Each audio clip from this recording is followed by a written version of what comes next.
मोदी कोई भी फैसला हवा में नहीं लेते हैं। 99% लोग नहीं समझ पाए कि आखिरकार नितिन नवीन क्यों बने भाजपा के बॉस। नितिन नवीन में है 5 बड़ी खूबी, बहुत तगड़ी चाल मोदी ने की है तैयार। नितिन नवीन ने कुर्सी पर बैठने के बाद लिया है बड़ा फैसला।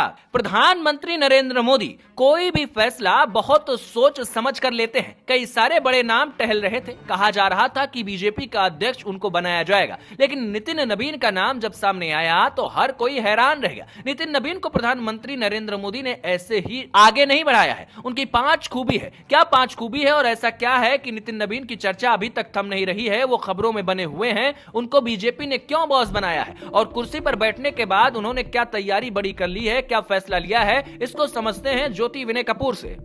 नमस्कार, आपके साथ मैं हूं ज्योति विनय कपूर। तो दोस्तों, जब साल 2025 के अंत में नितिन नवीन का नाम बीजेपी के नए राष्ट्रीय अध्यक्ष के तौर पर सामने आया था तो पूरे देश में हलचल मच गई थी। और अब नितिन नवीन ने बीजेपी अध्यक्ष की कुर्सी संभाल ली है, यानी कि वो देश के सबसे बड़े राजनीतिक दल के बॉस बन गए हैं। तो उनसे जुड़ी खबरों की भी बाढ़ आ गई है। नितिन नवीन ट्रेंड कर रहे हैं, बीजेपी के नए बॉस वायरल हो रहे हैं। लोग पूछ रहे हैं, इतने बड़े नामों में नितिन नवीन ही क्यों? लेकिन मोदी कोई फैसला हवा में नहीं लेते। नितिन नवीन में 5 ऐसी खूबियां हैं जो बीजेपी और प्रधानमंत्री मोदी के लिए गेम चेंजर साबित हो रही हैं। ये खूबियां सिर्फ व्यक्तिगत नहीं बल्कि रणनीतिक और चुनावी हैं। मोदी ने नितिन नवीन को क्यों चुना, ये फैसला क्यों बीजेपी के लिए तगड़ा है, इसे आप समझिए। नितिन नवीन की पहली खूबी है कि वो बहुत ही सरल है। जनरेशन जी को वो समझ सकते हैं। बिहार में उन्होंने अपनी राजनीतिक ताकत का एग्जाम्पल सेट किया है। एसआईआर विवादों के बावजूद बीजेपी के नेतृत्व वाले एनडीए से जीत हासिल कराई। बिहार में जीत का मतलब होता है एक बड़ी गेम, यानी कि बिग गेम। बिहार के लिए बड़ा गेम प्लान भी नितिन नवीन ने तैयार किया था, जिसके पीछे कहानी ये है कि वो जमीन से जुड़े नेता हैं और कार्यकर्ताओं से सीधा कनेक्ट होते हैं। बीजेपी हमेशा ऐसे लोगों को आगे बढ़ाती है। अब बीजेपी से उम्मीद की जा रही है कि वो पश्चिम बंगाल, असम और तमिलनाडु में आगामी विधानसभा चुनावों में नितिन नवीन की अगुवाई में पार्टी को जीत दिलाए आए। जहां पार्टी असम में पहले से ही सत्ता में है, लेकिन 2 राज्यों में उसे कड़ी चुनौती मिलने वाली है। उम्मीद है बिहार से आए नितिन नवीन की खूबियां बीजेपी के लिए गेम चेंजर साबित होंगी इन आने वाले विधानसभा चुनावों में।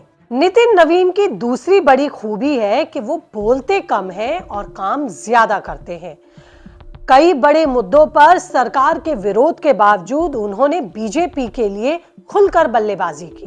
बीजेपी को कई बड़े विधेयकों पर उन्होंने लीड दिलाई। जीएसटी, सीसीए, राष्ट्रपति चुनाव, यानी कि हर जगह उन्होंने सरकार के लिए पार्टी का दम भी साबित किया।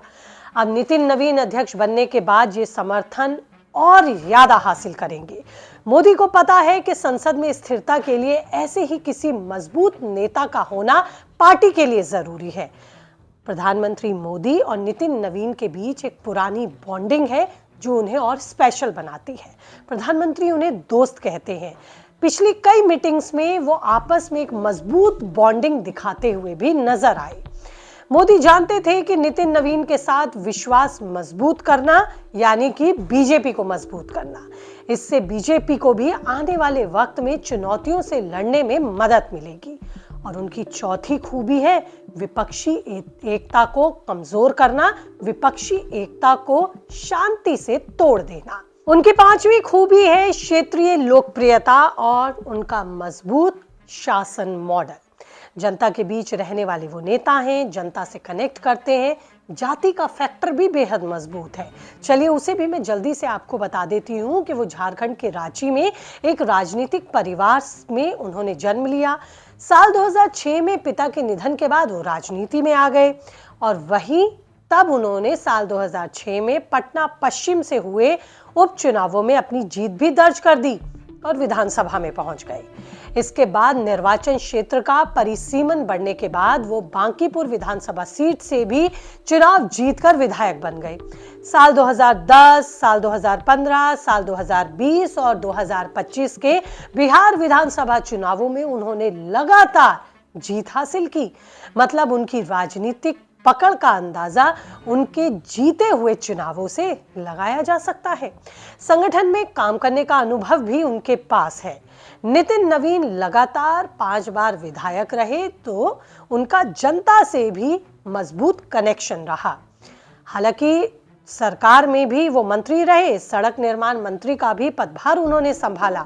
सबसे हैरानी की बात तो ये है कि वो सिर्फ 12वीं पास है, जिसकी वजह से वो लगातार विरोधियों के निशाने पर भी रहते हैं। राजनीतिक दल बीजेपी के नितिन नवीन बॉस तो बन गए। कुर्सी पे बैठने के बाद उन्होंने अब अपनी तैयारियों को और धार भी दे दी है। बताया जा रहा है कि संगठन में वो बड़ा बदलाव कर सकते हैं। कई पदों के लिए आयु सीमा भी तय कर सकते हैं। यानी कि मौजूदा समय में पार्टी की चुनौतियों को देखते हुए वो कई बड़े और अहम फैसले ले सकते हैं, जिससे पार्टी मजबूत हो और आने वाले कई राज्यों में विधानसभा चुनावों में पार्टी का प्रदर्शन बेहतर नहीं बल्कि जीत के साथ दर्ज हो। आपका इस पर क्या कुछ कहना है? कीजिए कमेंट, रहेगा मुझे इंतजार। फिलहाल इस रिपोर्ट में इतना ही। कुछ और अपडेट के साथ जल्द होंगी आपसे रूबरू एक और रिपोर्ट लेकर। तब तक रखिए अपना ख्याल। नमस्ते।